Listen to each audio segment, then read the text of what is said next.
Good evening and welcome to podcast number 2 of Impact World Media. The last podcast that I've made has created a national discussion about the CBI. Unfortunately, things have been told and said by some officials that are not correct. It is now time for the citizens of St. Kitts and Nevis and St. Lucia to know the truth. So we're going to have a quiet discussion tonight, and we're going to go over numbers. You need to know what happened to your CBI money. MSR Media, in June 2022, has launched the biggest investigation ever made on the CBI program of St. Kitts and Nevis, St. Lucia, and now we are looking at other jurisdictions as well. So the question is why? So here are facts. MSR Media has produced 10 films in the Federation of St. Kitts and Nevis. At the express demand of Prime Minister Drew, we purchased the OTI Hotel. To this date, our investment in the Federation is, with all those films and the hotel, is $35 million, plus legal costs, about $3 million, plus interest. MSR Media, revenue of the CBI, nothing, zero. Why?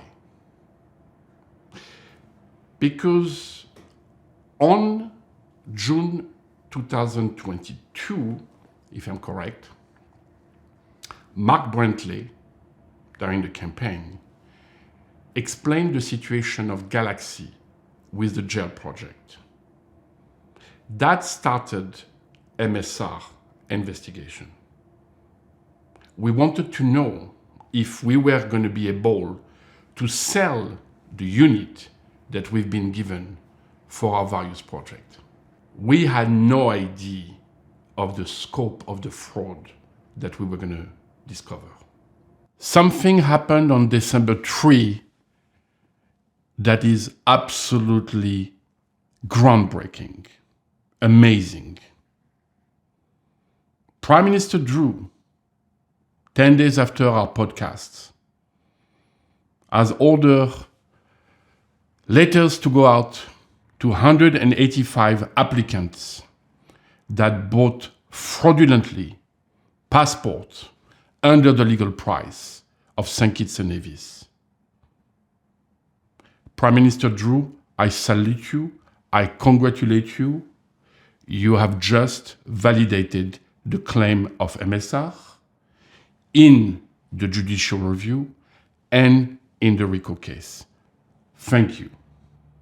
Today, we are going to cover 10 points.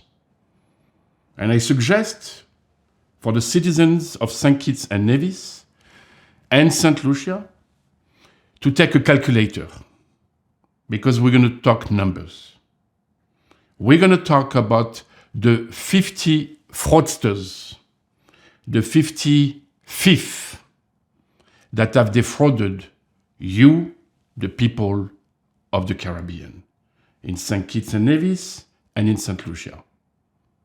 We will publish the name of the fraudsters and the thief that have made millions of dollars on the back of the people of St. Kitts and Nevis and St. Lucia very soon. Today, we're going to cover every question that we have seen since my last podcast on social media, on commentators, every allegation that we've heard.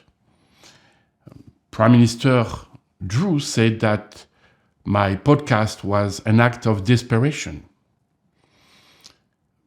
Prime Minister Drew, I'm a chess player. I make move to create reaction. The people of the Caribbean are today going to have answers to all the questions that they have. You just saw a video. That video is a company called Blumina, who is one of the biggest fraudsters that have sold your passport in St. Kitts and Nevis and St. Lucia at half the legal price. They've been doing that for years. They actually have been doing that for years, way before Galaxy came into the picture, with a promoter, a real estate promoter in Nevis. We have a witness that will testify in court of that. The gentleman that you see on that video is a gentleman called Mr. MacLeod Emmanuel. He is the CEO of the Citizenship program in St. Lucia. I am now going to tell you what nobody knows except the Prime Minister of St. Kitts, the Attorney General of St. Kitts, Mr. MacLeod, and a few close people. We invited Mr. MacLeod to come to Washington, D.C. to show him in our lawyer's office the evidence of fraud, money laundering, wire fraud, and corruption into the program of St. Lucia. He came with his wife. But before he came, and I'm going to tell you why I'm forced to say it today, before he came, we had a conversation with him, and we have told him that I, Philippe Martinez, have remitted at the end of July all evidence of fraud, money laundering, wire fraud, corruption, to Homeland Security, and later on to the US Department of Justice. And I told him, sir, what you're doing in your country is highly illegal. Do you allow me to give your number to the US federal agent in charge of this investigation? He said yes. He went to DC and he met with them at the Department of Justice. The problem is, this man, MacLeod Emmanuel, was part of the conspiracy of the fraudsters, then left DC and warned Les Khan, Galaxy, and Ernest Hiller of the criminal investigation. Because of Mr. MacLeod Emmanuel, Les Khan has disappeared. He is nowhere to be found. This is why we have not been able to serve him on the RICO case. Because Mr. MacLeod Emmanuel has warned Galaxy of what I've done. I have reported the financial crime that is still taking place to Homeland Security, to FinCEN, to the US State Department in Barbados, and to the French government. Why? I am a resident of the United States. It is my responsibility and my duty to report a financial crime that I'm aware of. If I don't, I'm co-responsible. I am also a French citizen. I'm actually only a French citizen for whoever has a speculation that I ever applied for a St. Kitts passport. I don't need a St. Kitts passport. I have a French passport. Thank you very much. I can travel anywhere in the world with my French passport. It is my duty to report a crime that could affect my country, France, and the European Union. I have done what not one single person, and especially the 50 fraudsters, conspirators, that have made millions of dollars from this scheme, this Chinese scheme.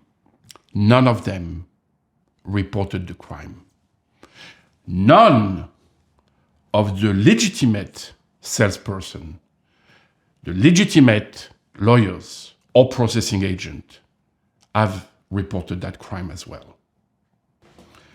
A letter that will appear on this screen was sent to the Attorney General of St. Kitts and Nevis. That letter explained, and that letter was copied to Mr. Lee Beasley, the director of MSR Media, and Mr. Damien Kelsick, our lawyer in St. Kitts and Nevis. Basically, the letters say that I have remitted all the evidence of the scam to the US Department of Justice. And that for my safety, because of the vast criminal enterprise that I've discovered, I was suggested by the federal agents to remain in the United States. I have not left the United States since July 2023. And I do not intend to leave until this investigation is concluded. One man has notified the Attorney General in writing of the step I took to stop that criminal network. It's very regretful that Mr. McLeod has made this public, because this was supposed to be confidential.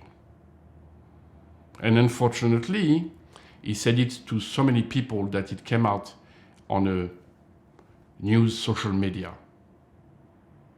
Additionally, for the past several months, I have been briefing and provide elements to the State Department in Barbados and to the French government. I have WhatsApp messages dated of August 8th to Mr. Sylvester Anthony. In those WhatsApp messages, I explain what the problem is. And I met Mr. Anthony, like I said in my last podcast, at the Park Hyatt.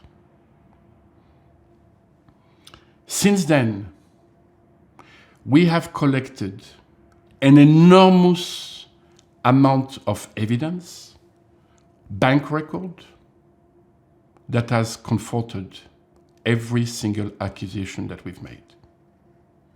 We had to reapply like every citizenship by investment participant after the election. We sent a complete file to Sylvester Anthony, who then was the head of governor of the board. I believe it was in January 2023. We then had a meeting with the entire board of the citizenship program at our office to go over our proposal. We then receive, and it will be posted on that screen as well, a letter of approval for MSR Hotel and MSR Media in May 2023. But our problem has always been the same: to stop the fraud and the processing of illegal application for passport by Caribbean Galaxy sold under the legal price. Let me take this occasion to tell to the Prime Minister, despite everything awful that you said after my podcast, which some of them, unfortunately, are not true, I am not your enemy.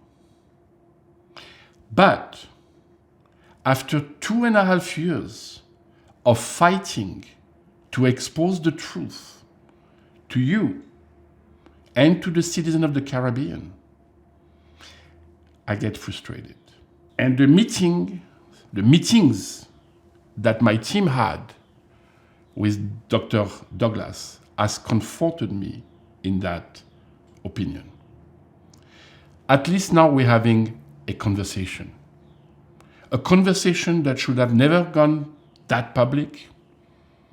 But I think it's important that the people of the Caribbean, and your country specifically, are aware of the gravity of the problem.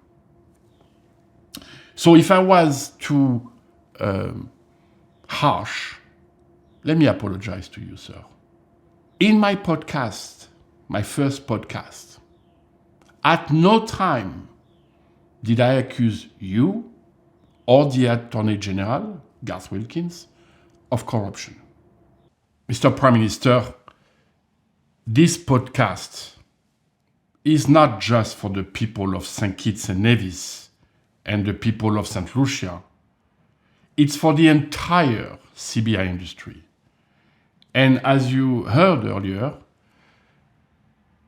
this podcast is also being watched by the US Department of Justice, by the French government, by FinCEN, by the State Department. My frustration comes from the fact that, number one, despite the MOU that you have inspired, I have notified you that certain countries continue the fraudulent underselling. That's number one. Number two, that the people, the fraudsters of the CBI program, have not been brought accountable in the countries. This is a job that the countries themselves should have done. And they have not. They're still in control. They're still local processing agent, sales company that have defrauded your country, sir, of hundreds of millions of dollars. And on a selfish reason, nobody is addressing the investment that we've made in your country and that we have been defrauded of. Which is why now these podcasts inform all the people that I've mentioned a little bit earlier. And I trust you, sir. I know for a fact that you're not a corrupted individual. I trust you so much that I have not, including your name or the name of the Attorney General, in the subpoena to the US bank to obtain your US transaction, US dollar transaction. That should tell you that I trust you, Prime Minister Drew. Politicians have a bad habit. They don't like to write things. They don't like to respond to letters because they can deny that they knew. I don't have that bad habit. Everything that I do, I put in writing. It's a record. And for 1 year, relentlessly, with the help of amazing people in St. Kitts and Nevis, Damien Kelsick, Dwyer Estefan, Charles Wilkin, the father of the Attorney General, we have brought in every single meeting the issue, the need for an investigation. We were brushed off. A month later, another letter, a legal letter, was sent to Prime Minister Drew and the Attorney General by my lawyers, Miller Chevalier in Washington, D.C., to inform them that we will take legal action. That triggered a meeting between Prime Minister Drew and me in D.C. and some type of a resolution by finally the signature of our investment agreement in November 2023. What they did not understood is that will not stop. Our crusade, we have an army behind us. Our crusade to end the criminal activity, the money laundering, wire fraud going to US bank, created by the Chinese scheme of Caribbean Galaxy. We have suggested many times to the Attorney General, Garth Wilkin, to go and meet the Department of Justice. Because after all, I can understand Prime Minister Drew, and I'm not trying to, but let's face it, he just got elected. And then there comes a French guy, a movie maker, and tells him, sir, everything that's going on in the CIU is illegal.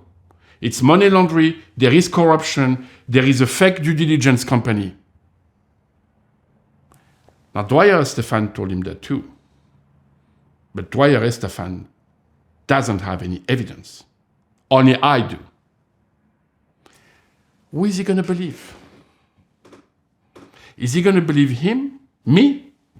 Or is he going to believe the people, the conspirators, the 50 fraudsters that surround him and advise him? I'm not going to name them. I will soon publish their name and their list. And then he knows that he has need cash for the country. I told them, stop it right now.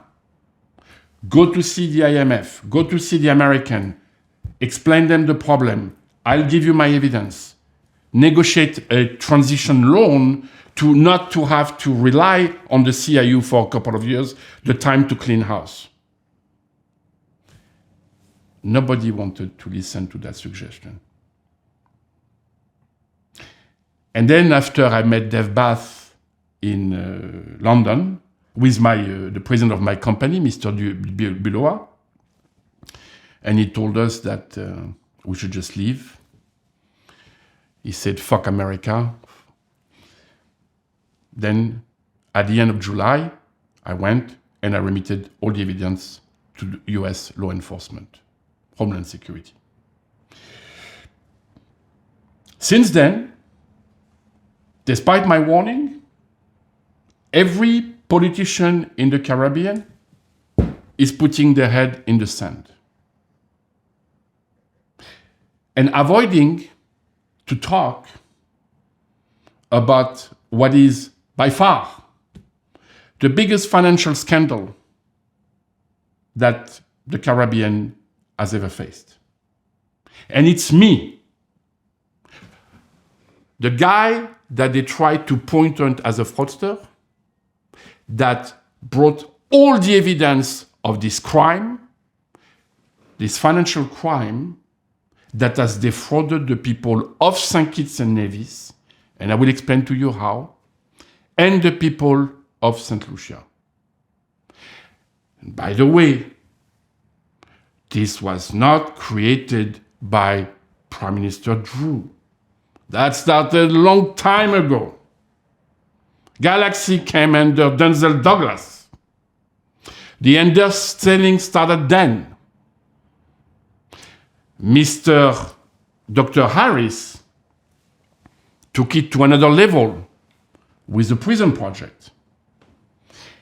And then Dr. Hilaire in St. Lucia has denied for months that he has given 11,000 shares to Galaxy. He has swear in Parliament that I was lying. Unfortunately for that poor Dr. Hilaire, MSR Media had the contracts all the way, and we linked them. We linked them as we will release everything. Speaking of that, I want to give a message to the Mr. Jan Patches and Mr.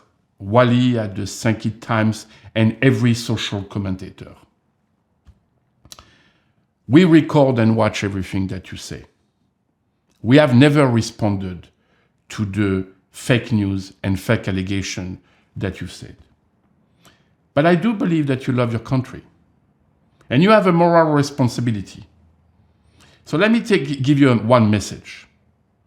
How do you think that you got the investment contract between MSR and the government? I sent it to you. I sent it to someone close to you and told him, send it. Because I believe that the day of transparency has now started. And we have to release everything.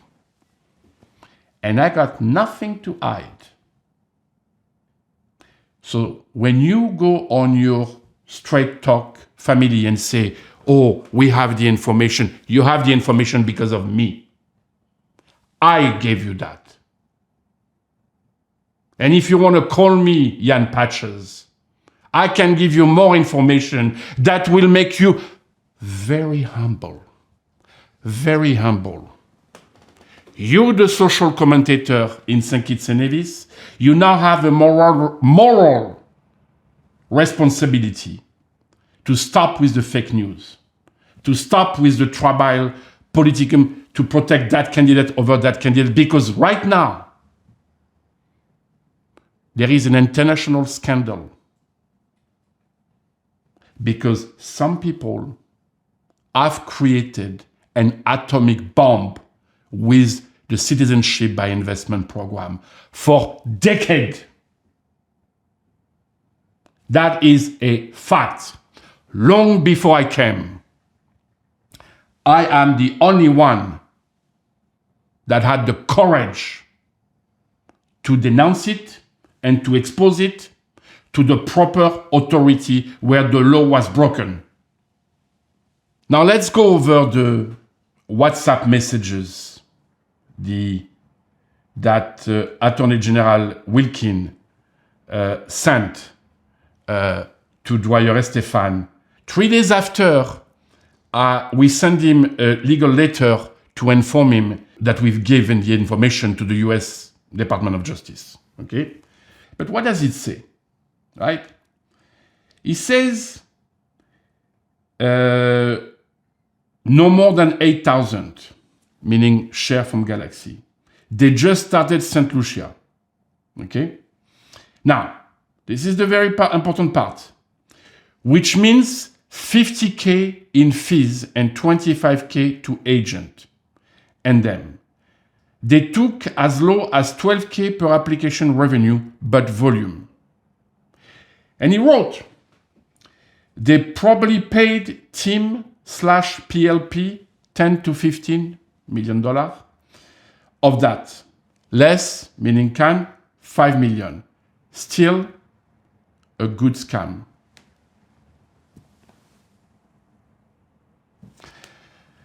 Now, this is the Minister of Justice, the Attorney General, writing that to Dwyer Estefan 3 days after I put him on legal notice that I've given all information of the fraud to the US authority. Now, the next day, after I received that, I sent those messages to Dr. Drew to see how disappointing. See, I put everything in writing. Everything. Say, how disappointed, since you guys knew all detail of the scam.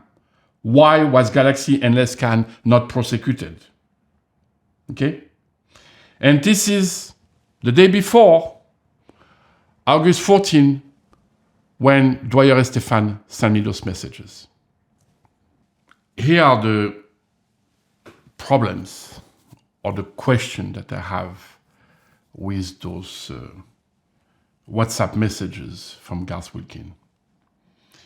And Garth, I think that you know, and I've said publicly in an interview, that I respect your intelligence. I have seen on social media call for your resignation, and I don't believe that, first of all, I have no right, I'm not a citizen of your country, and I have no right to call for your resignation.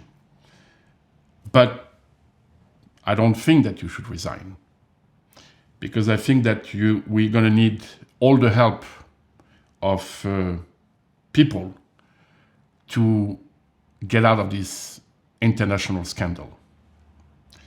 But I do have a question.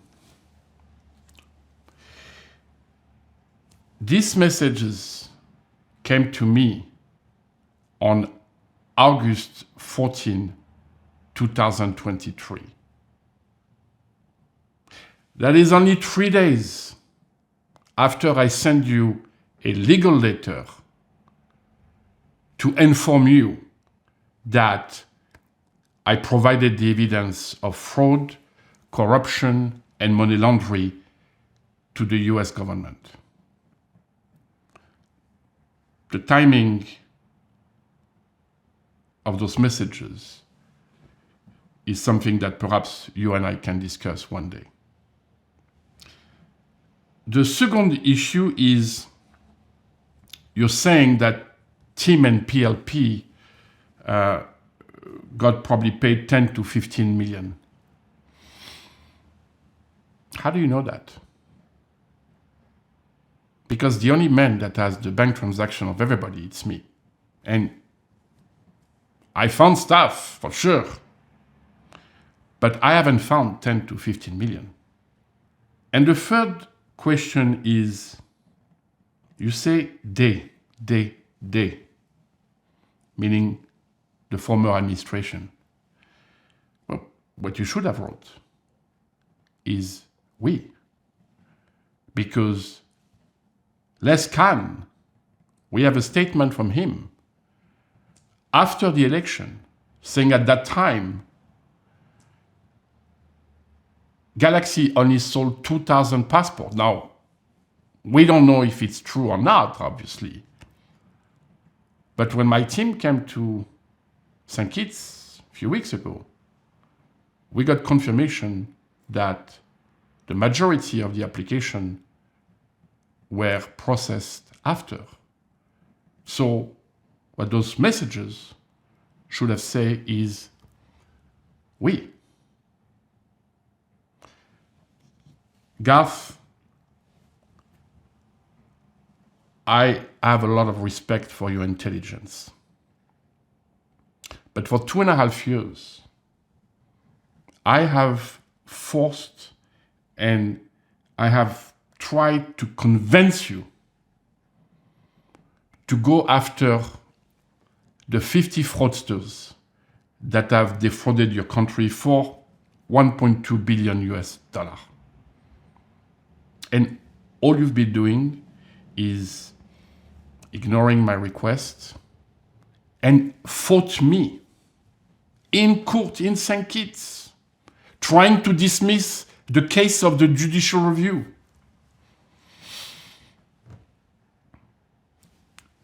To bring the evidence of the fraud. You've always assumed that I didn't have them. And when Damien Kelsick, your former colleague and business partner, who's my lawyer, finally brought them to the court, then 1 month later, or 2 months later, that's when your government finally decided to open an investigation, a criminal investigation. 13 months after I informed you that I gave to the US government the information. 13 months wasted, where we could have got that money back for the people. And now that you've seen that we've submitted in the court evidence that the past and this administration have processed passports under the legal price. And because I brought that subject to the public place, so that everybody, State Department, FinCEN, who are listening to me, then finally you guys had to react and send those letters of revocation. It's great, Garth, but we wasted a lot of time. The letter that went out means that you have validated with the Prime Minister my case in the judicial review. Therefore, Mr. Attorney General, I suggest that you tell your lawyer who has tried to dismiss the case to contact Damien Kelsick, my lawyer, your former colleague. Because I see now that my case is made.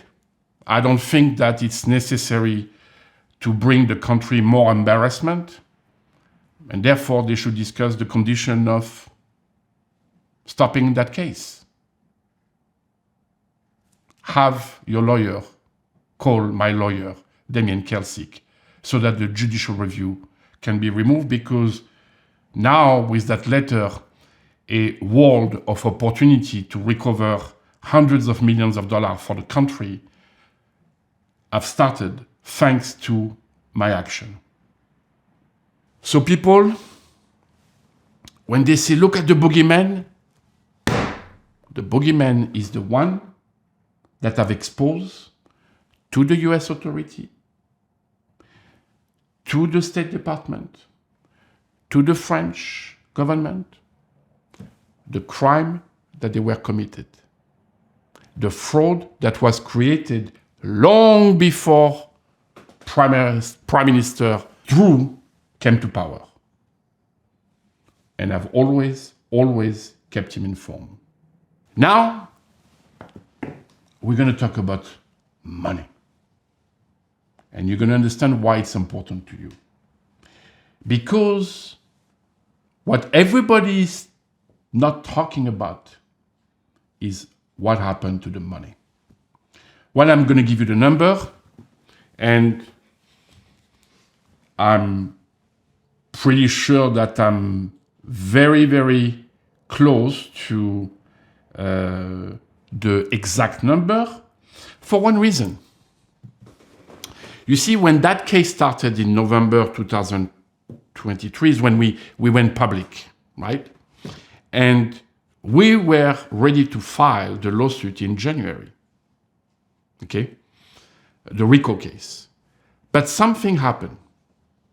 Dr. Harris and Yingjing and Galaxy decided to sue me and MSR for defamation in St. Kitts and Nevis. This is by far the biggest mistake ever made in a court of law in the Caribbean. When my American lawyers found out about that, and they are experts in foreign corruption and money laundering, they said to me, how could they make such a mistake? And I said, why? They're suing me for defamation. He said, Philippe, we have laws in America. It's called Section 1782. It gives you the right, when you are sued in a foreign country, to go to the US court and demand to subpoena all their bank transactions to prove your case. And that's what we've done. Which is why we filed the RICO case only in May 2024, which I remind you, and that's going to be relevant to our discussion, we went to the United States government to report the fraud in July 2023, almost 10 months before we filed the RICO case.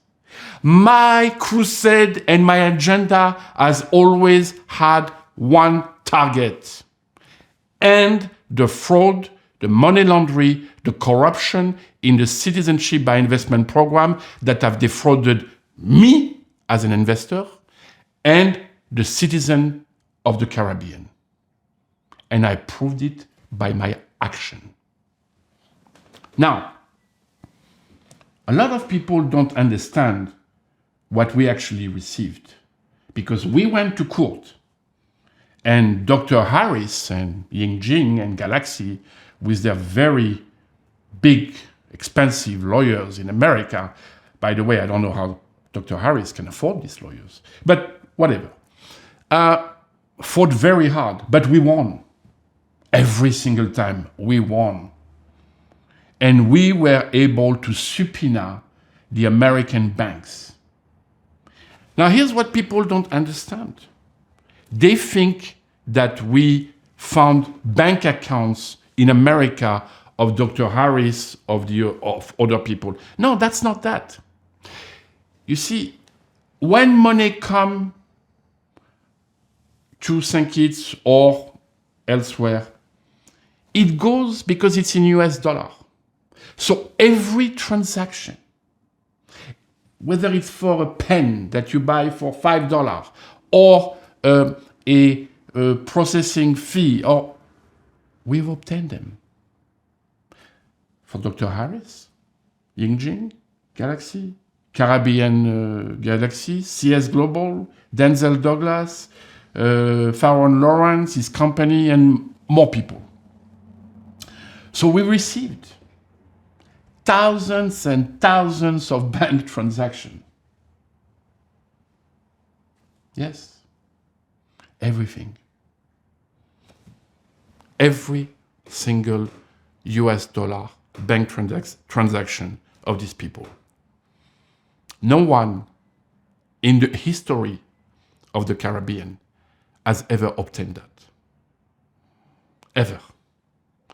This is the mistake that Mr. Forster, the lawyer of MacLeod Emmanuel in St. Lucia, the lawyer of Timothy Harris as well, is a St. Lucia lawyer, has made.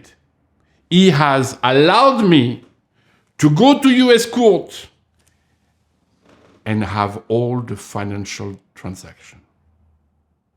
This is where we have this is why we have so much confidence. We know everything.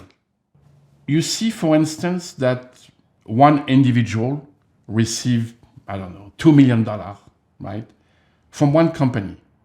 And that company, let's say it's in Switzerland. So you're like, wow, why is that guy receiving $2 million from that company in Switzerland? So then what you do, and it took us a lot of time, we have a huge team. We call that company, say, hello, how are you? We'd like to have a conversation with you. And they're like, oh, they're nervous. What is the about? I say, well, you've made some payments. And they're like, how do you know? I said, because we're looking at it on our computer. You made that payment that day, that payment that day. So would you like us to tell us more? And I have to say that investigation that lasted, that analysis of the bank transaction of every US dollar transaction of these people have brought us tremendous wealth of knowledge of who benefited of this Chinese Galaxy CBI scheme. Not only in St. Kitts and Nevis, because some of the entities are involved in St. Lucia, Dominica. So we were able also to see some transaction that I did my duty and I handed over all those transactions to the Department of Justice in the United States. It is for them to analyze them and for them to come or not to the conclusion that we came. So now, people, it's time to take your calculator so that you understand how you have been robbed, right? Let's go over the number of the jail project. Dr. Harris, I think you should take your calculator. But before we do, sir, I want to tell you something. You have always assumed that I was part of a political plot trying to assassinate you politically. I think that you saw from my last podcast and today that that was not the case at all. I'm a very straightforward guy. If I found an information that is incorrect, I say it. If I find evidence, I say it. But here's the thing, Dr. Harris. You're an intelligent man, but you're not a banker. You're not a lawyer that I know of. Les Kahn, your former head of the Citizenship program, was a banker at Bank of America.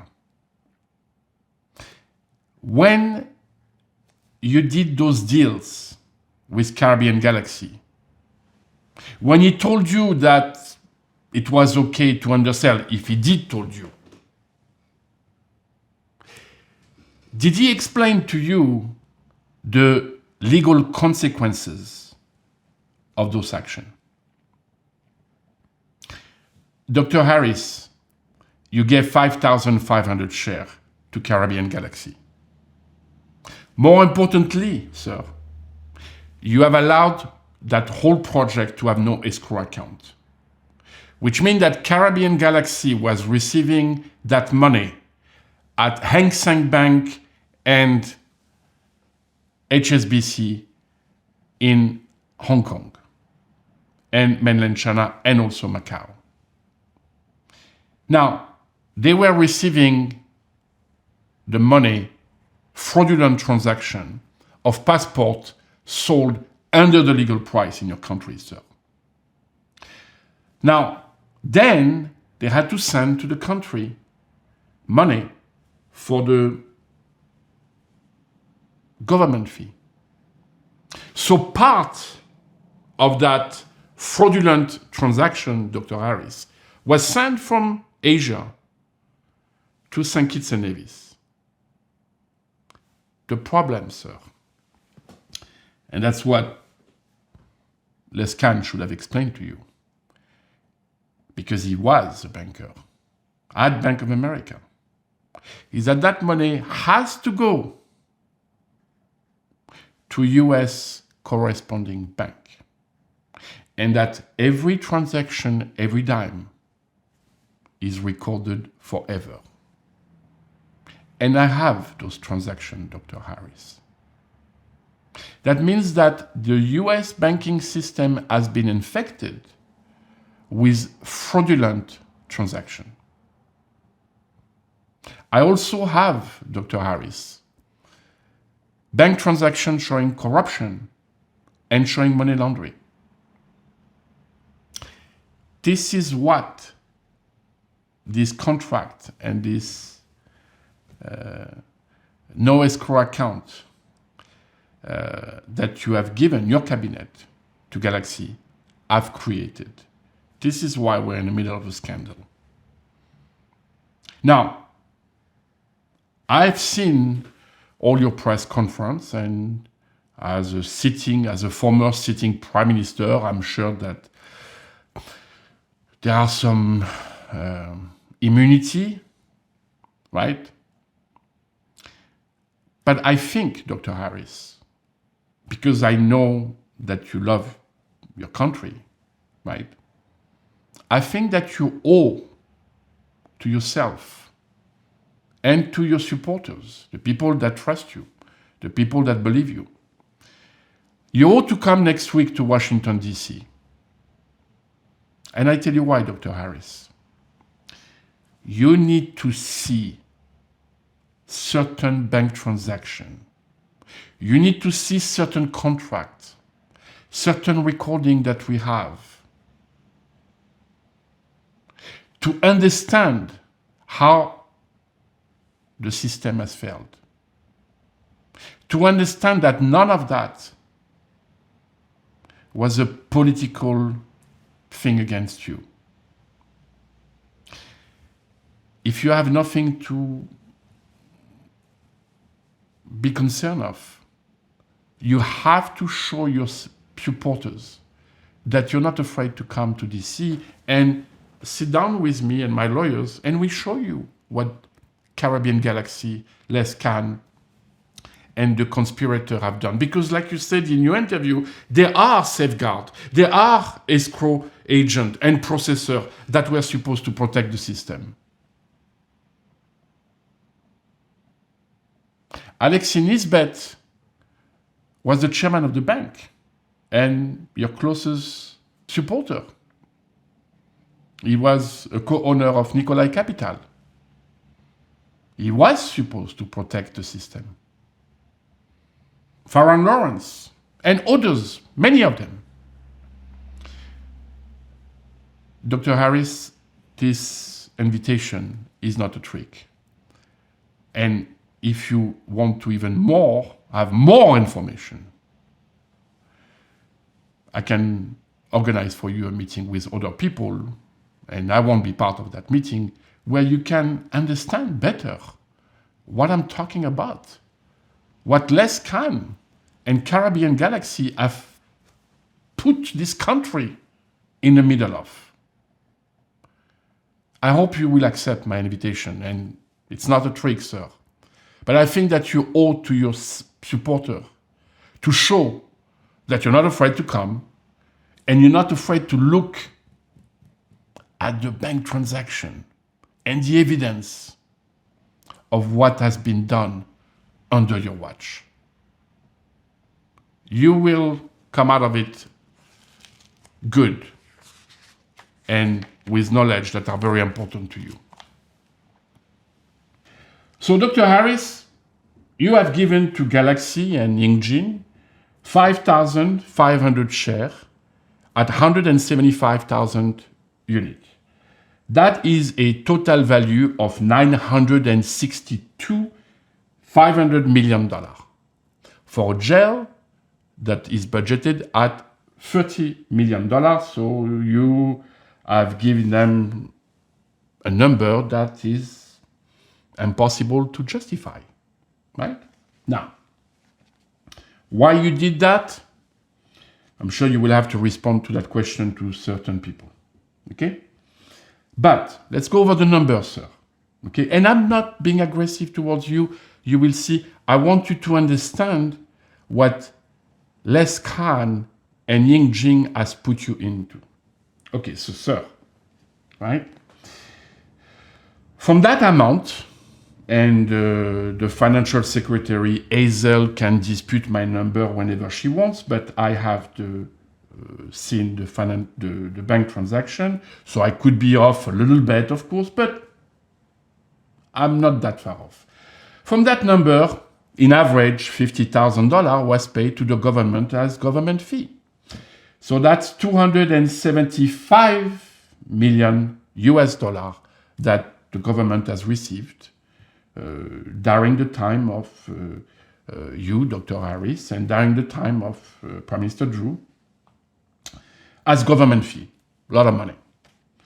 Now, Dr. Harris, you have also allowed from that amount on May 18, sir, 2022, so right before the election, an amendment to the contract of CS Global, giving them the right to receive from the jail project $5,000 on each share, right?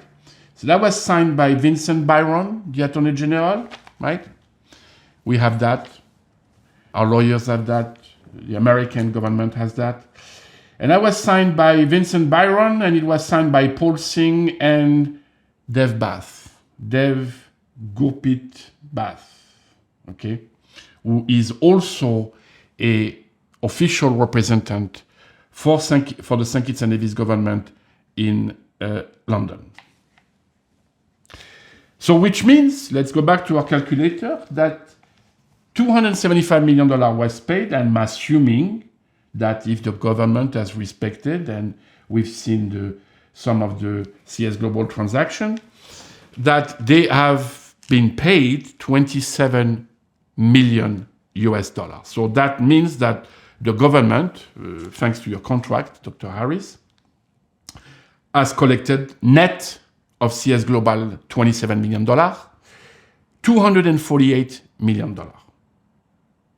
The sales agent, according to the contract that we have submitted to the court in St. Kitts, and according to the correct estimation of the Attorney General, well, the sales agent have collected and received upfront $137 million. So when the client paid, they got $25,000 per application. They made $137 million. Okay? In addition to that, and that doesn't come into the accounting, but most of the sales agents charge what they call a professional fee to their applicant of about $10,000. So they pocketed an additional $55 million US dollar, right?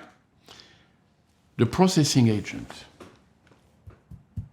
the local people, I'm sorry, Faron, but I'm going to give you as an example, but there are many more. They've received, in average, $3,000 because that's what Galaxy has allowed them to take. So they've made about $16.5 million US dollar, right?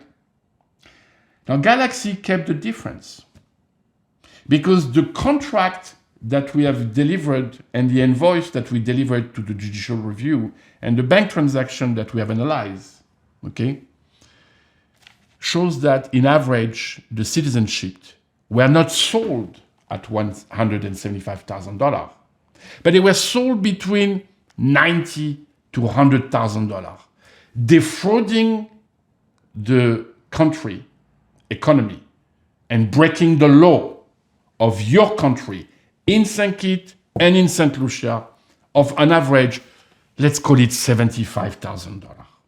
Okay? So I mean that Galaxy on the jail project has kept $121 million US dollar. They broke the law by underselling the citizenship of your country to 5,500 applicants, 22,000 passport issue. And they kept on their accounts $121 million US. And the jail is not built. And I'm sure that Dr. Harris, to cover himself, must have had a contract with them that said that they have to employ local people to build the jail.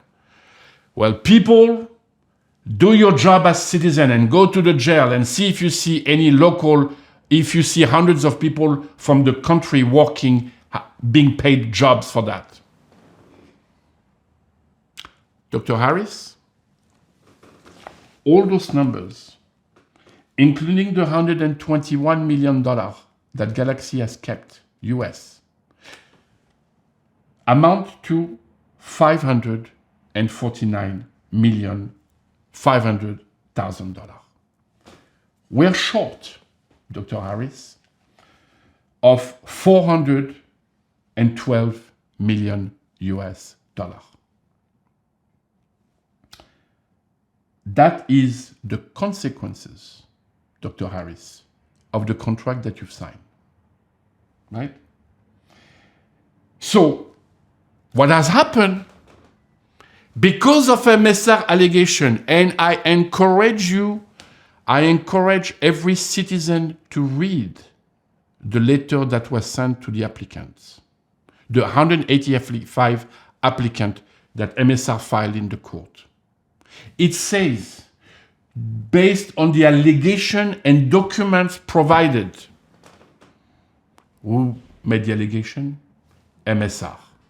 Who provided to the court the document? MSR. Who tried to dismiss the case so that those documents never see the day of light? The government. And because I don't want to fight anymore, I decided to talk to you directly, because I think that the government needs to do what needs to be done. And hallelujah, 10 days after my podcast, the Prime Minister sent those letter to 185 applicants. Right? By the way, Prime Minister Drew, okay, has also asked me on September 20, because I keep everything. Huh? I write everything, I keep everything, and it goes right away, immediately to the proper authority. Okay? And by the way, on September 10, 2024, so, 2.5 months ago, way after MSR brought the evidence of those 185 applicants to the court in St. Kitts, Prime Minister Drew, September 10, Sir, Dwyer told me you want the full name of the 185 fraudulent applications for the jail project. On September 11, Prime Minister Drew responded, good day, investigation, the law will apply. We have the toughest law.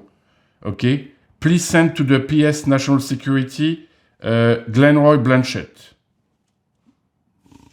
And I called Damien and I'm like, why is he asking me to send what we've already provided to the government in the court? They have all the application, all the invoice of the 185 application, right? I keep everything. Every memo, every WhatsApp message are systematically sent to the proper authority. So let's go back to the numbers, okay? Dr. Harris, because of the deal that you've made and because of the underselling that you knowingly or not, we will see that as the investigation progress, we're short of 412 million US dollars, the country, right? So here's what's happening right now. Prime Minister Drew, because of MSR action, because of MSR documentation, because of MSR investigation, was able to request the balance to these people. Now, 185 applicants at 75,000 in average, that's what they defraud. That's about 14 million US dollars. Which means that the country can now recover 14 million US dollars because of our action, because of MSR exposing this fraud. But Prime Minister Drew, now that the genie is out of the bottle, now that you've made the case with that amazing letter on December 3, praise the Lord, Prime Minister Drew. Finally, 2.5 years, we are there now. But now that the bottle of wine is open, we gotta drink the whole bottle. Why? It's 5,500 applicants that underpaid, not only 185. And Prime Minister Drew, you have the name of every applicant. I suggest humbly, sir, and I'm happy to stop the judicial review tomorrow. If you send the 5,500 letter, because that will allow you, sir, to collect. Because they're going to pay. They want their passport. They don't want their passport to be revoked. You're going to collect 412 million US dollars for your country, sir. Mr. Prime Minister, you have probably thought that my first podcast was a direct attack to you. I'm a chess player.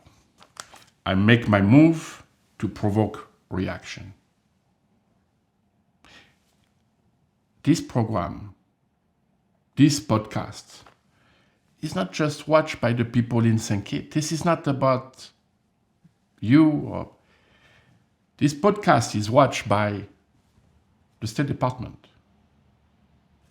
Department of Justice, Law Enforcement, French government, FinCEN, European Commission. all entities that I'm in touch with and that I send the podcast to. You just made, sir, an historical move thanks to the information that I provided you in court. But now, there is not only $412 million to recover that are going to bring to your country and to you incredible opportunity. You can spend $100 million to build a brand new smart hospital in St. Kitts with that money. You can spend another $100 million to build a brand new hospital, smart, like you like to call them, in Nevis with that money. And then you still have $200 and change million left. People are struggling. You can give to 25,000 people in your country a special dividend because they have been robbed of their CBI benefit for decades, way before you came as Prime Minister. So imagine, sir, you decide to make and you know, that's your decision, of course, you're the Prime Minister, but you collect $200 million within 3 months, and you give them each 25,000, let's say, people that are eligible in your country, I believe, for the Social Security, you give them each $8,000 US the next 3 months. By sending 5,500 letters to all the applicants, because they all obtained their citizenship through a fraudulent scheme under the legal price, sir. That is a fact.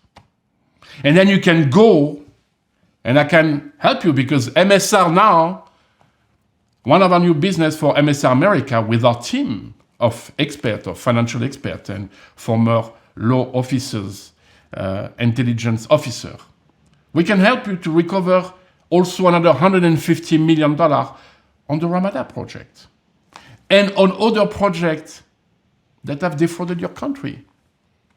We have the list and the information on all of them. And then, sir, let me suggest something else, if you don't mind. When I did the breakdown for Dr. Harris of the money received, right? The sales agent, sir, they collected from the passport sales that they sold illegally $137 million US.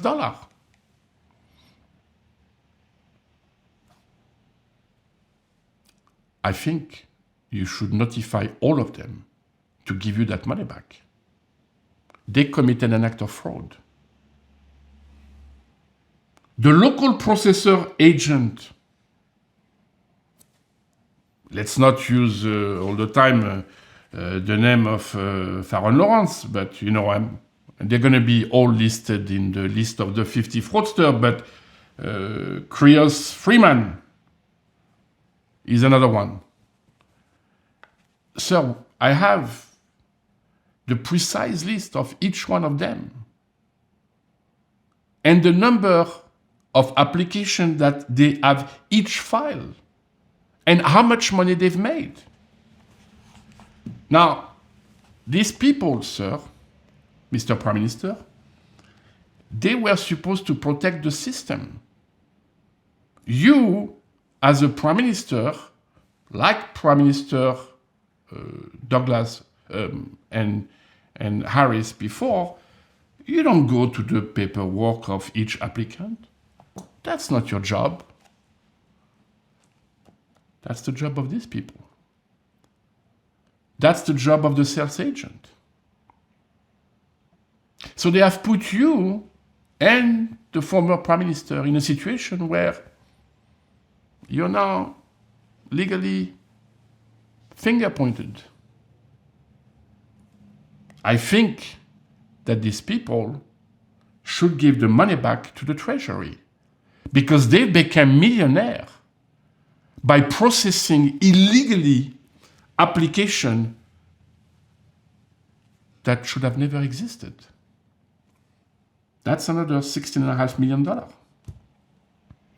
Now, because of that letter that you sent, sir, I'm sure the Attorney General has explained to you that what it means that Galaxy has committed fraud and has allowed for the jail project and for the Ramada, as you know, because you've seen all the evidence. Well, they have to give you back $121 million that they still have. And you can build yourself the jail for $30 million and employ local force for that. Now, 137 million plus 16 plus 121. That's, what is it? It's about almost $300 million US. I'm not even mentioning CS Global, 27 million US dollar, because let's face it, opening the can of worms of CS Global could create a political chaos in the Caribbean. I'm hearing Dave Bass breathing like, oh, okay, Philippe is not asking for my money back. Sir, you just signed an amendment or memo with the US government to borrow, have the ability to borrow 300 million US. They're listening. FinCEN is listening. My podcast, what I'm saying. And they have the evidence of everything that I'm saying. You owe, I believe, to your citizen, now that they know the truth because of me, to request that money back from these fraudsters, the 50 fraudsters. The letter that you send out is to the applicant, because they are the one that should have paid in the first place. Sales agent, local processor, and promoter. I mean, Galaxy contract has to be cancelled immediately.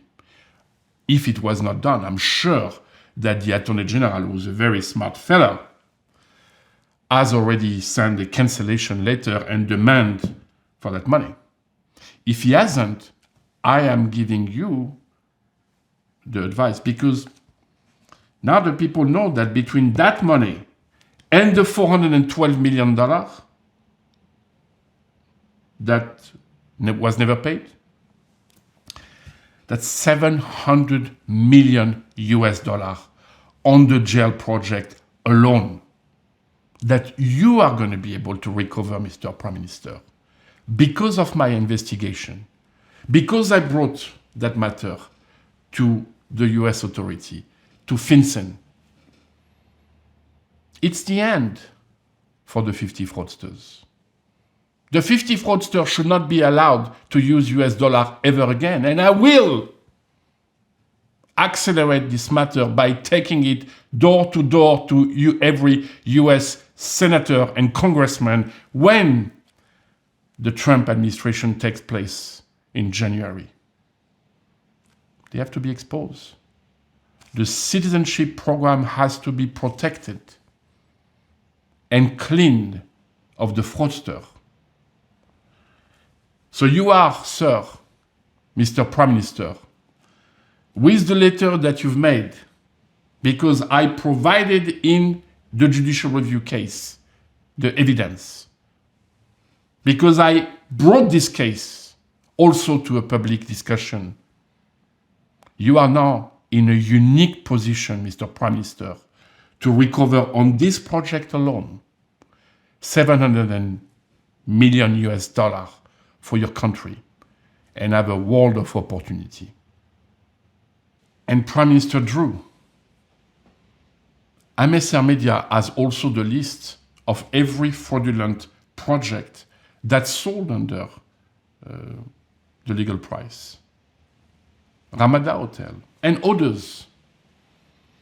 MSR Media America has a team of experts and can help you to recover, because let's face it, all those fraudsters, they're still there.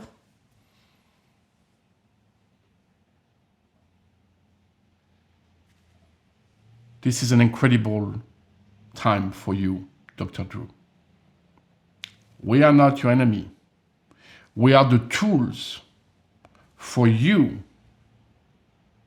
to bring to the country, for the benefit of 99.99% of the population, what 0.1% of the population has defrauded them of. And it did not started under your watch at all. But it's hard. It's hard when people tell you it's okay to do that, and it's not. So this is an exciting time, Prime Minister Drew. I've said it before, and I said it again. Prime Minister Drew at least has reformed the system. But Prime Minister Drew, the conspirator, the fraudster, the one that have defrauded the country and made millions are still in place. I don't want to have to name them, but I'm going to have to. Because it looks like this is the only way we can communicate, since the press in St. Kitts. I could have sued Freedom FM because a government advisor went and played a fake AI recording on Freedom FM. I don't waste my time for that. I received that fake AI recording. I sent it to the feds in the US. Jesus, is that what you guys are reduced? Do you really think that this thing is going to disappear because of diplomatic relationship? And by creating fake AI and trying to make me look like a fraudster?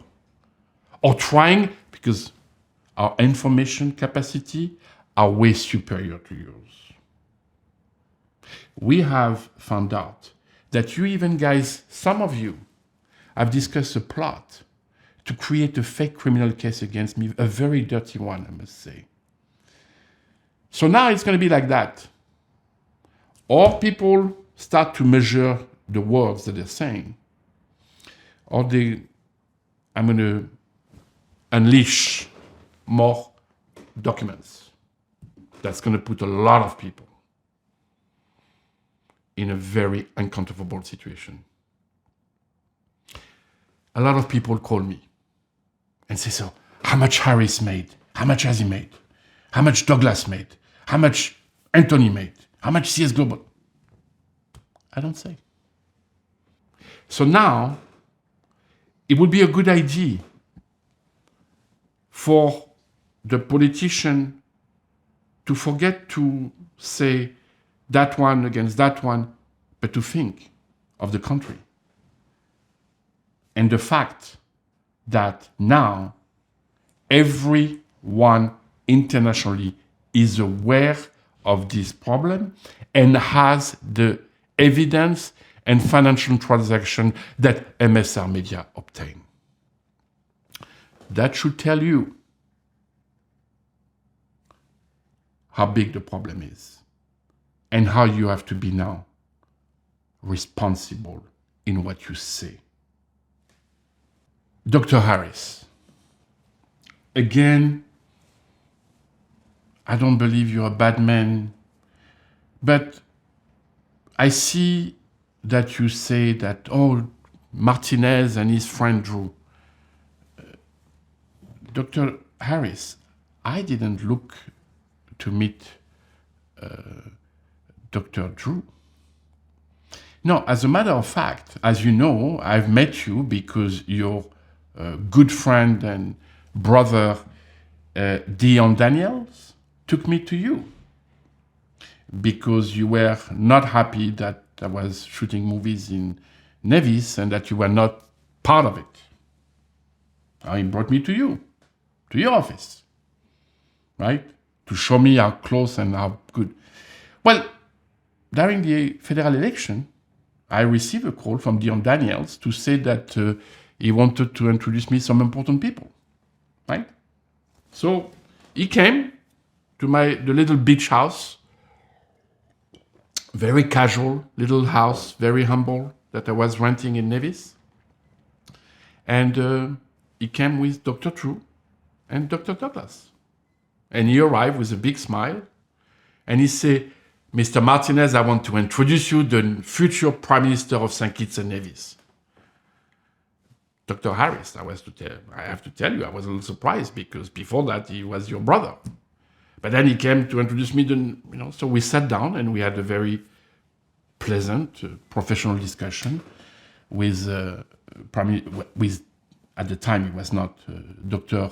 Drew and Dr. Douglas, and they explained to me what they wanted to do with the country. And, after that, I met on one more occasion, I think, Dr. Drew, and I met his lawyer and advisor, Sylvester Anthony, and I warned Dr. Drew of the problem of the CBI, and I told him, this, you have an atomic bomb in your hand. Which led me to the next point. Dr. Harris, under your watch, Les Khan has allowed the creation of a due diligence company owned by the vice president of Galaxy. Please, sir, I sent to your brother, Len Harris, because you know that he and I talk. I sent him the recent arrest of Chinese national in the US with St. Kitts passport for major crime, right? How did you allow, or were you aware, that Les Khan has allowed a Chinese due diligence, a fake one, basically. It's a fake due diligence, owned by Galaxy vice president. Would you like me to send you the information, sir? Because I'm sure that you realize the problem that it could lead to in terms of security breach. Now that happened under your watch. I notified in writing in my WhatsApp messages on August 8, Sylvester Anthony, and then I sent all the evidence again by a formal letter to the Attorney General and the name of the company and the name of the Vice President of Galaxy. This is a serious problem, Dr. Harris. And I'm not even saying, I could say things that I choose not to embarrass everyone to say, but all I'm asking you, sir, is to please kindly refer to me as Mr. Martinez and your friend on social media.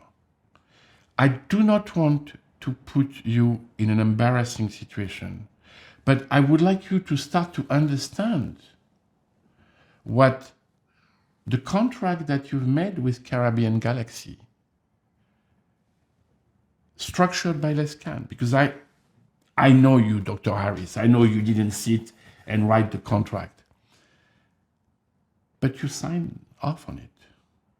The cabinet voted it. And the entire country, sales agent, has closed their eyes on the fraudulent underselling, which deprived the country of major hundred. I made the calculation, and I'm not wrong, that over the past 12, 15 years, it's 1.2 billion US dollars that didn't go into the economy of the country. We can get that money back. MSR can help the government. If the government stop fighting to resist MSR, because now it's not just MSR. The people that have created this atomic bomb, the 50 fraudsters, have put this country and St. Lucia in a catastrophic situation. You don't believe me, Dr. Harris? Then go with your lawyer, meet the US Department of Justice. Because let me tell you something. Alexei Nisbet, your friend,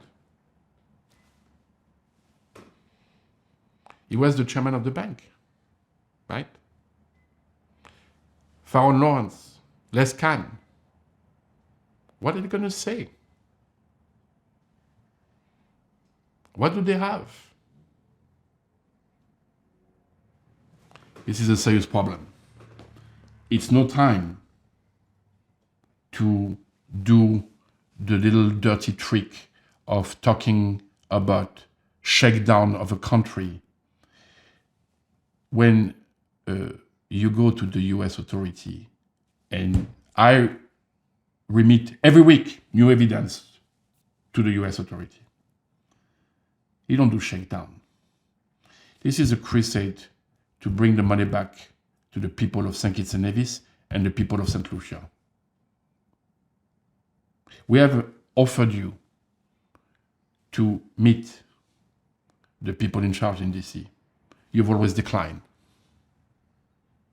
Should you change your opinion, feel free to contact me. This is time for serious solution and responsible heads. I think it's safe to say, Prime Minister Drew, that the only man that had the courage and the guts and spent millions of dollars in legal costs to expose the 50 fraudsters that have defrauded your country for hundreds of millions of dollars is Philippe Martinez. The only person that was not afraid to go to the US Department of Justice, Homeland Security, the State Department, and the French government to give them the evidence of what's going on is Philippe Martinez. The only person that came to you to offer you to review this evidence is Philippe Martinez. If you are in a position, sir, now to recover hundreds of millions of dollars, if not 1.2 billion US dollars, from the fraudulent application that were started way before you became Prime Minister, it's Philippe Martinez. Give me that credit, sir. The only one that has not sold one passport under the legal price, it's Philippe Martinez. Sir, for your information, I obtained my green card in 2010 after immense due diligence from the Immigration Department of the United States. When I signed the contract in 2005 with Metro-Goldwyn-Mayer, I went to an extreme due diligence by Kroll, the biggest due diligence company in the world. So my due diligence was not done by a fake due diligence company owned by Caribbean Galaxy in the CIU, sir. My life is an open book, sir. In 2005, I did an interview of 4 pages in the New York Times because it was part of my obligation with Metro-Goldwyn-Mayer, one of the biggest studios in the world. And I've disclosed my problem that happened when I was 21 years old, where I started my first film company, and the biggest lawyer company in the world and the biggest accounting firm decided to create a company so that the people that were the majority shareholder, that were big French businessmen, created a company in Liechtenstein to have their French investor put money in. And they made me sign a bunch of paper. I was 21 years old. I went to America. And then when the big lawyers and the big accounting firm realized that what they were doing was illegal, they put it on the French kid that was making the movie in America. That's it. And I went to jail because of that. But I tell you what happened. After that, my criminal record was cleared. After that, I got my green card, sir. And they went everything, my case and everything, right? So that happened 35 years ago. The thing in America is the same. It's all related because I refused to be extradited to France because it was a conspiracy against me. But I tell you what he has done to me, sir. In my family, everybody is in the police, the army, and the Secret Service. It has made the strongest man in the world. And when I see evil, I fight it, I take my glaive, and I destroy evil. Mr. Prime Minister, I'm not working alone. I have an army of people, of experts, of lawyers, experts in money laundering. We have hundreds of people that are calling us in St. Kitts, in Nevis, in St. Lucia, thanking us for what we've done. You want to talk about the word fraudsters? Let me tell you something, Mr. Prime Minister. Among the 50 fraudsters that are part of the St. Kitts and Nevis program, some of them, because the 50 are not just in St. Kitts. When I see bank statement that we have, they should be very careful because their future doesn't look good at all. Their future could be my past. And my past, I was a kid, 21 years old. The word fraudsters, let me tell you something. We are now in the business of conducting due diligence and conducting recovery for the people. We're happy to help you. But those fraudsters, they will be exposed next week to FinCEN. They should not be allowed to trade US dollar. And like I said earlier, their names and the evidence will be provided to every US congressman and every US senator when the Trump administration comes to office. That's how you do chessmet, Mr. Prime Minister. I hoped that one Prime Minister could be strong enough to do that, but it's a system that exists for decades, a system that you inherited. But if you want to really know what fraudster means, they are the one that defrauded the people. They defrauded 99% of the population. Those are the fraudsters that became rich while processing application illegally. They knew what they were doing. Everybody knew what they were doing. Those are the 50 fraudsters, Mr. Prime Minister. Do you really expect to believe that anybody that can look at my life on internet, because I'm a public figure, I made 70 movies. When you came on the webinar for my company this year, the head of Grindstone Lionsgate was there to say how wonderful they're happy for the movie I make with them for years. Movie that I promoted your country. But suddenly, because I had to provoke that public conversation, because you refused to listen to me, and you refused to go to see the Department of Justice, or to send the AG, and you refused to see the evidence. So I had to provoke a reaction. And I apologize of the tone. But now that I can see that we can play ball, that you started to take action, because let's face it, nobody can afford anymore to receive money from Galaxy at this stage.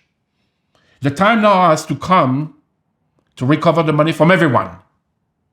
The sales agent, the processing agent, everybody that have participated in the fraud. I'm here to help you. And finally, sir, that shakedown that you tried to convince the country, I know why the conspirator told you to say that, sir. And there is an interview with the gentleman that you mentioned that came to shake you down that we're going to publish as well. So that gentleman, his name is Auckland Benta. He's a former US chief of police in the Virgin Islands.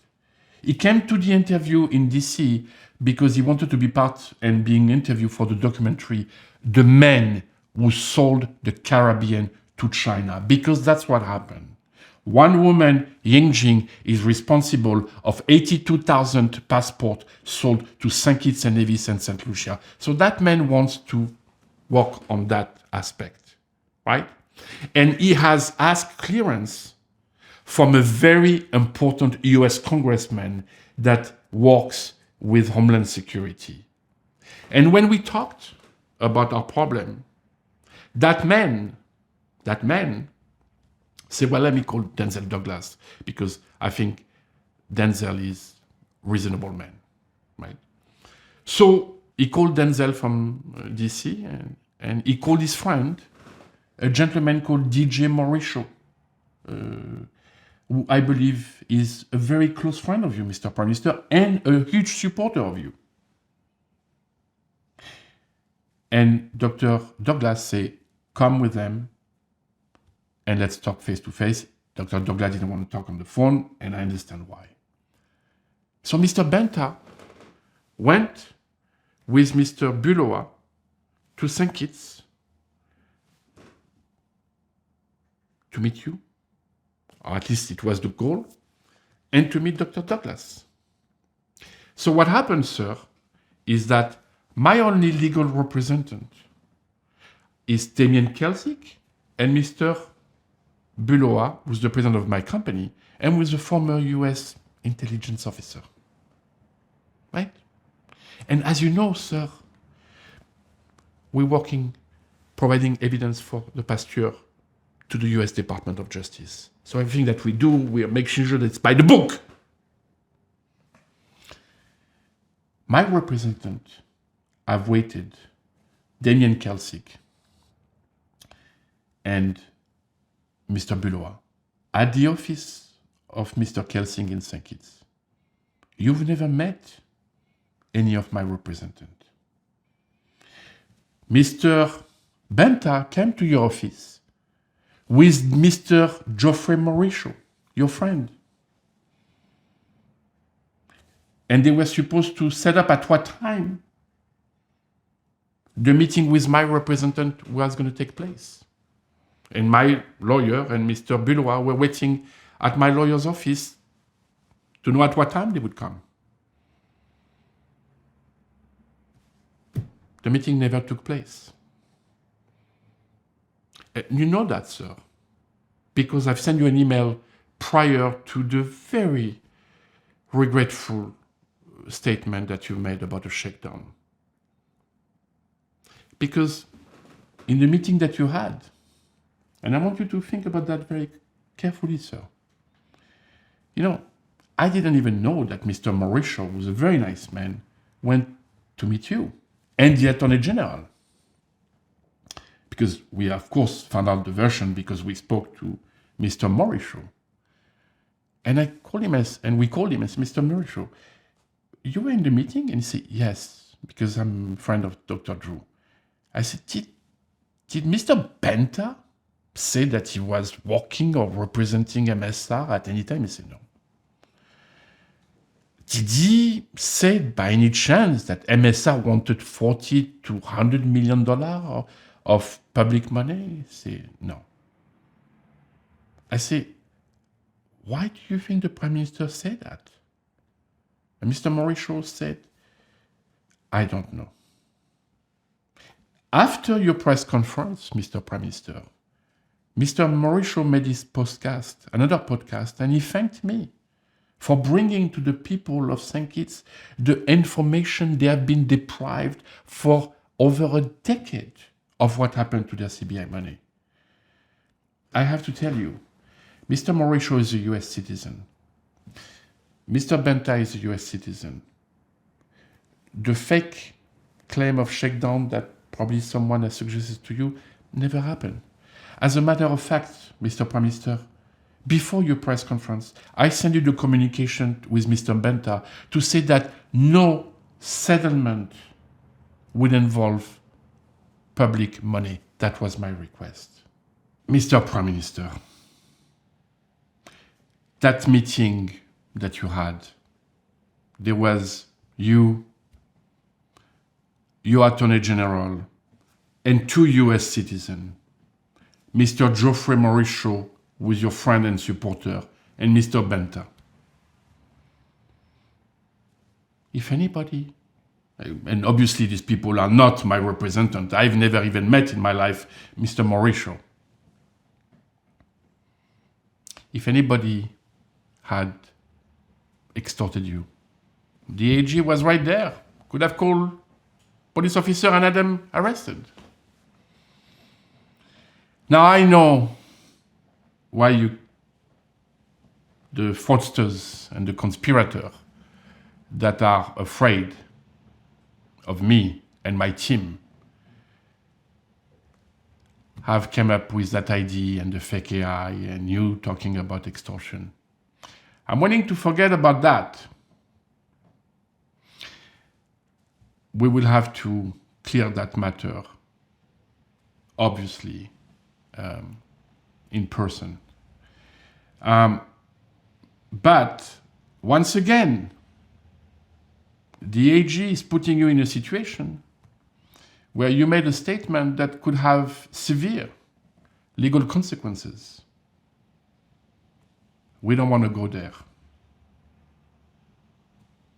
The US authority have the contact number already of Mr. Morisot and Mr. Benta, and neither of them will perjure themselves to lie. They will simply say the truth of what happened.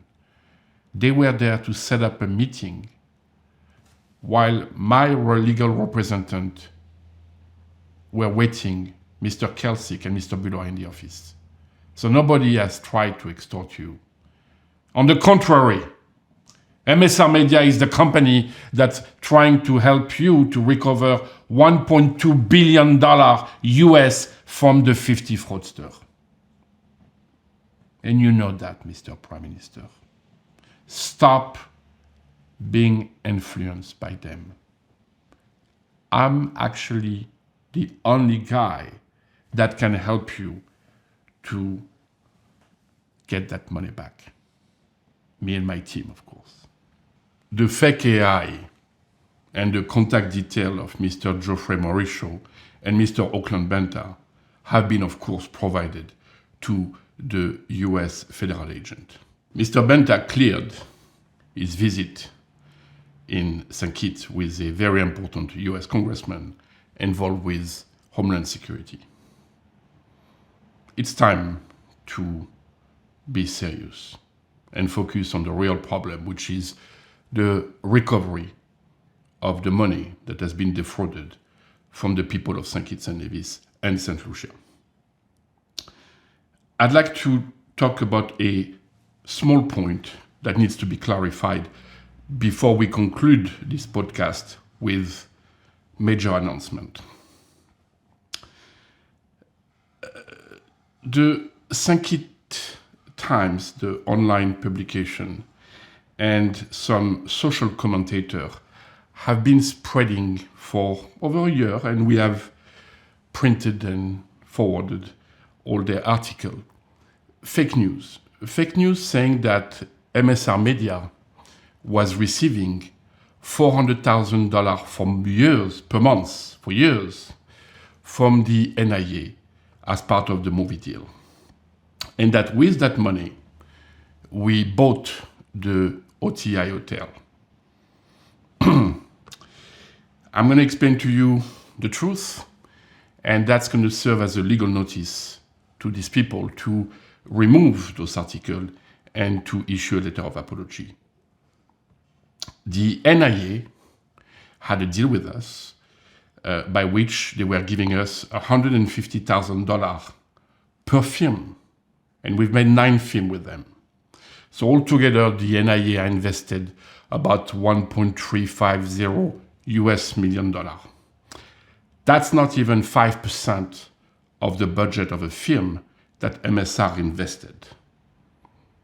Now, that money that the NIA invested was paid directly by the NIA to the Four Seasons Hotel against accommodation for actors.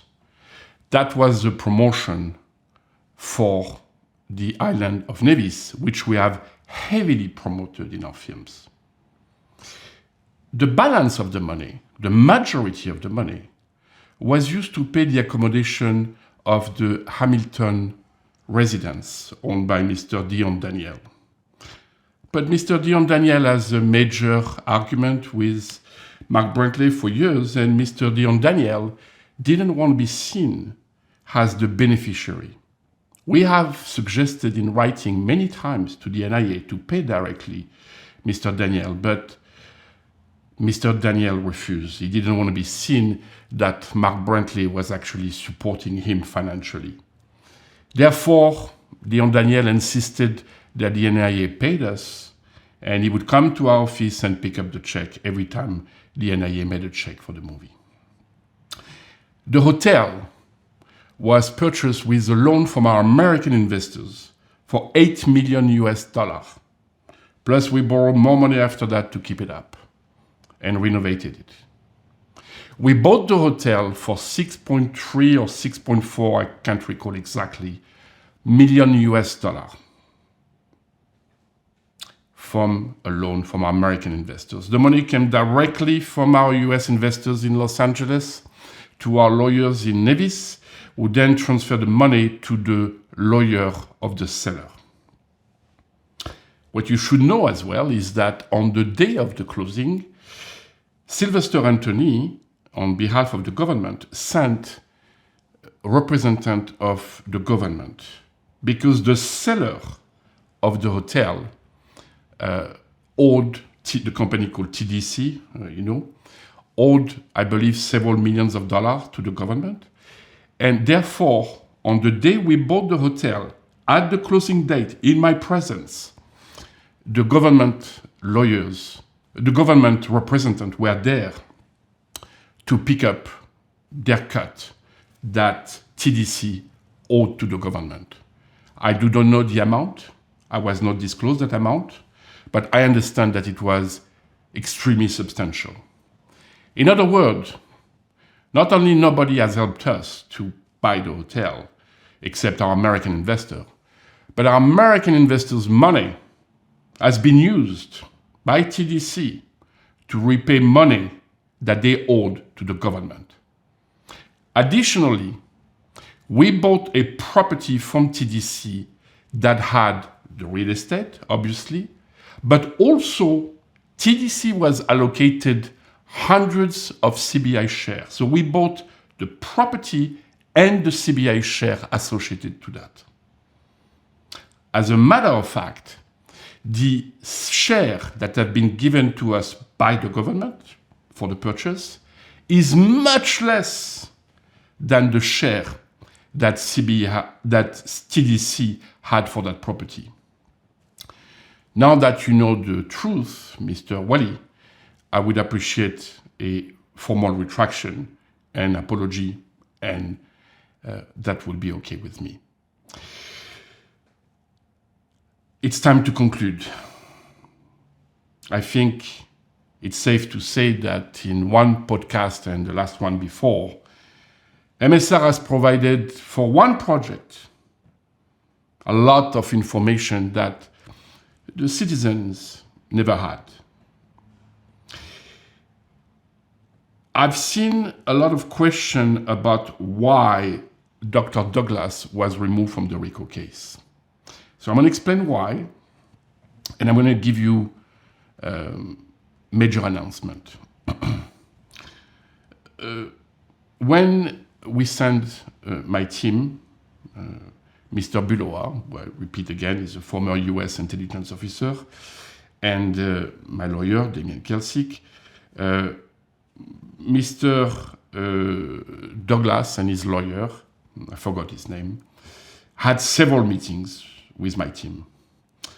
And as part of a negotiation, we've asked Mr. Douglas for if he wanted to settle, and a substantial amount of money was asked to him, as it's our right to do so in a civil lawsuit. And he was not prepared to pay any money. But instead, he has wanted to understand what was the big picture of MSR. He has expressed, and I've been communicating with him by text way after the podcast, and again a couple of days ago. He has expressed his desire for MSR to come back, reopen the hotel, and make movies again. He has also expressed his opinion of the direction the country is going in and his ambition. He has asked us if we can bring major investors, because he knows that one of our backers is a major US fund. And we have told him that indeed we have actually a fund that we have been discussing with that has expressed interest, strong interest, to purchase and build a new hotel. The content of those meetings are between Mr. Bulloa, Mr. Douglas, and it was reported to me. That's why we left him off the RICO case. Because sometimes informations are more important than money. On the RICO case, when the people that have been sued decided to defend themselves, they all based and conversed their strategy with Caribbean Galaxy. And what emerged was all of them taking the defense of immunity. Now, immunity is possible and a valid legal argument on a civil case. Unfortunately, it's something that requires millions to fight and time. Now, I've always said in my interview on DBS with Lisa Joseph that this scandal will end by Christmas or at the latest by the end of January, especially now with the new administration coming in power in the US. So we've discussed with my lawyer because fighting the immunity will cost me at least $1 million and several months. Then we will have to go for 2 years in a discovery process and another year before we go to the trial. That's 4 years down the line. We made a decision, and I've instructed my lawyer that tomorrow they will dismiss the case. Because one thing that these people have not understood, never, is that 1 year ago, at the end of July 2023, I reported their criminal behavior and action to US law enforcement. We have received death threat, fake AI, fake allegation, be called names. I don't think they will be able to do that with the US Department of Justice. And there is no immunity on a criminal case for this type of crime, white-collar crime, to be precise. So I leave it to them, I leave it now to the Department of Justice, to FinCEN, now that they have all the evidence, all the bank transaction that we have accumulated, the contract, the document. And I wish them all good luck. So it leads me to the big announcement. The big announcement is MSR, as you can see, people, has made the biggest investigation ever made in the CBI industry. What we've discovered is a criminal enterprise that involves wire fraud, money laundering, and corruption. I will never understand how one woman, Ying Jing,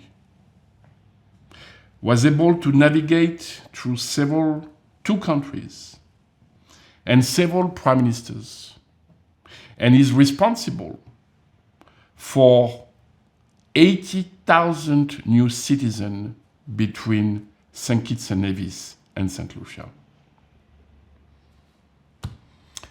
All those citizenship have been sold illegally under the legal price. I am pretty sure that the US Department of Justice will give the conclusion that will lead to clear response for you, the citizen. One man cannot fight an entire system. But I denounced it. I inform you, the citizen. And most important, I've obtained the contract and the bank transactions. And I've handed over every week the information to the federal agents. We have combined, with the help of people, courageous people, people with integrity in the CBI industry, a list of 50 people and companies. They are what I called the 50 CBI fraudsters. They are the people that have knowingly sold your passport, your patrimony, way under the legal price.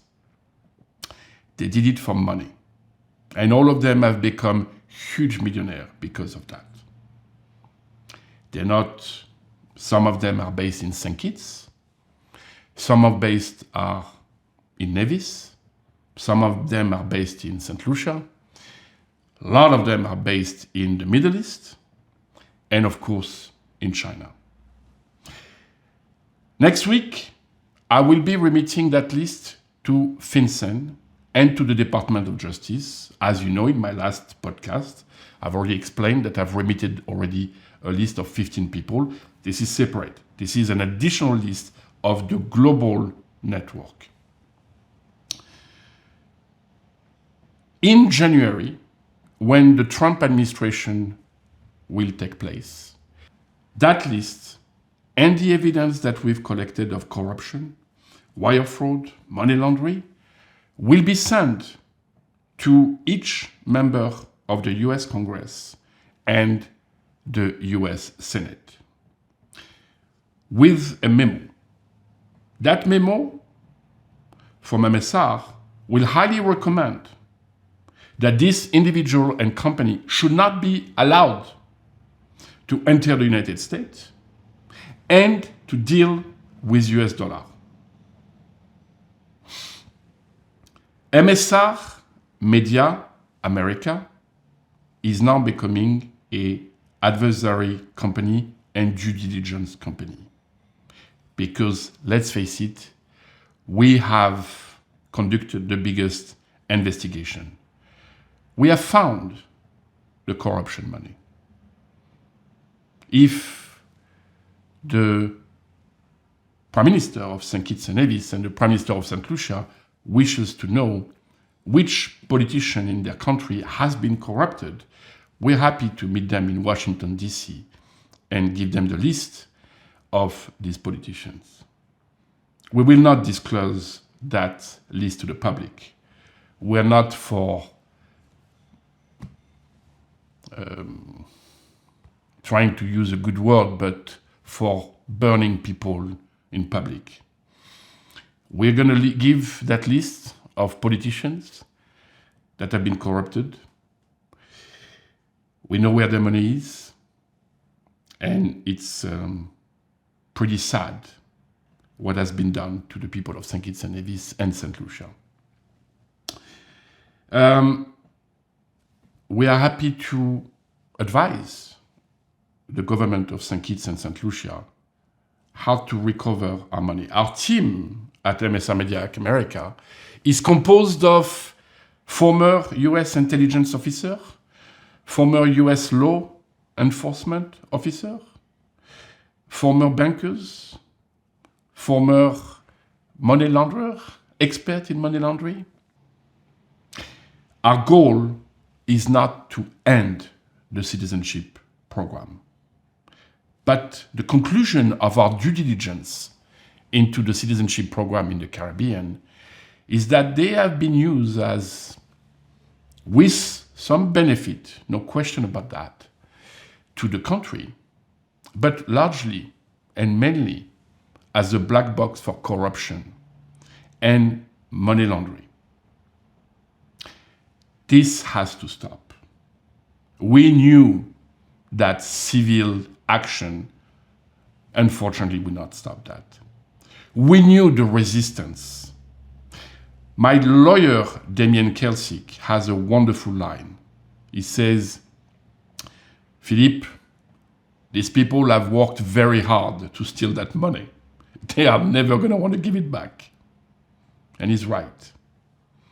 He also says, they rather see the country go down in a massive scandal than give the money back. And he was right. They all had the opportunity to do the right thing. They didn't. Which is why I had to report them to the US Department of Justice. Which is why I had to report them to FinCEN, to the European Commission, to the French government, and to the US Embassy in Barbados. Because this is your patrimony, your passport money. And I know that some of the people that I break the news don't like me. But I also know the hundreds of messages that I'm receiving on Facebook, on my phone, from people. People asking me in St. Kitts and Nevis and in St. Lucia to keep the fight. We're going to keep the fight. And please subscribe to Impact World Media News, like the channel, like us on Facebook, so that we know that you're supporting our action, because we're going to keep reporting that matter. If the government of St. Lucia and the government of St. Kitts and Nevis wants our help, we're here to help. There is a lot of money that have been defrauded that needs to be recovered. That was only possible because some politicians have been bought. There is no other way to describe it. It's sad. It's very sad. But MSR came along. I wish again to tell Prime Minister Drew that despite the awful comments he made, I'm willing to forget them. But two things need to be addressed. Prime Minister Drew, I invested in your country and you asked me and my movie stars to make movies, and we did. And we relied on your word. I'm out $35 million plus legal costs plus interest. As you know, we never ask for any public money. But you have rich friends that have contacted me and offered me $15 million to walk away. I think you need to find a solution for MSR Media problem very soon, before the end of the year. I would really appreciate that, because when you were asking me to invest millions of dollars in your country. And we were hoping to get that money back through the sale of CBI share. Well, in order to sell those shares, we will have to sell at $250,000. And while we were investing, your administration was processing Galaxy share at $100,000 or less, which means that we had no chance. So let's find a solution. Let's get the CBI Fraudster out of the industry. We will also give you recommendation and to the CBI office and the CIP in St. Lucia, how to cut the middlemen. Because at the end of the day, the problem comes from the middlemen, the salespeople and the promoters. So you need promoters like MSR. MSR came to the country and invested the money before we sold the share. That's an investor. The CBI model has been to give share to investors that did not invest the money. And they were allowed to go and sell the share on the market illegally, breaking the law at half the legal price. That's not investors. That's a system of corruption. And everybody knows it. Prime Minister Philippe Martinez, I have invited you on April 18, which is a few months ago already, to come to DC to show you the evidence that we had of fraud, corruption, and money laundering. You have also used bad name to qualify me, and you have refused to come. Sir, you now have a problem. The head of the CIP, Mr. MacLeod, and Mr. Hilaire have warned Galaxy and Les Khan of the US investigation. The result of that is that Mr. Khan disappeared. The result of that is that Zwan Quan, the owner of Galaxy, has moved his operation from Hong Kong and China, where we discovered them, to Dubai. They moved their financial structure, they moved the money of the people of St. Kitts and Nevis and the people of St. Lucia to different bank accounts because they knew that we found their accounts. Prime Minister Pierre, I hope you realize the gravity of what Mr. MacLeod has done. I have said to you publicly 3 times, two things. One, that Ernest Hilaire has given Galaxy 11,700 shares. Mr. Hilaire denied it in Parliament all the time, called me a liar. Unfortunately for Dr. Hilaire, we had the contract all the time.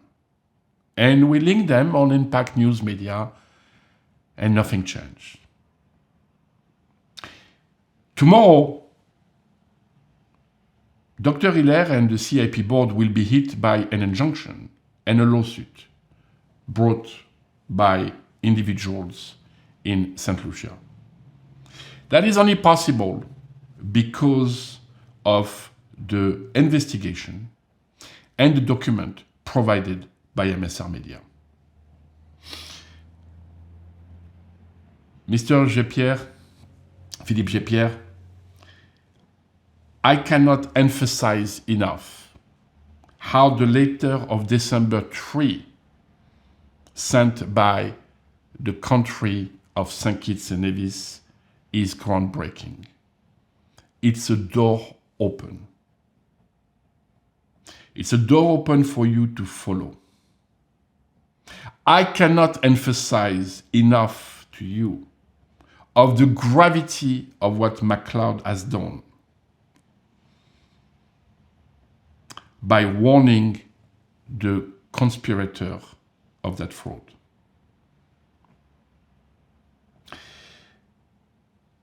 I hope, sir, that you will accept to come meet us so we can show you things.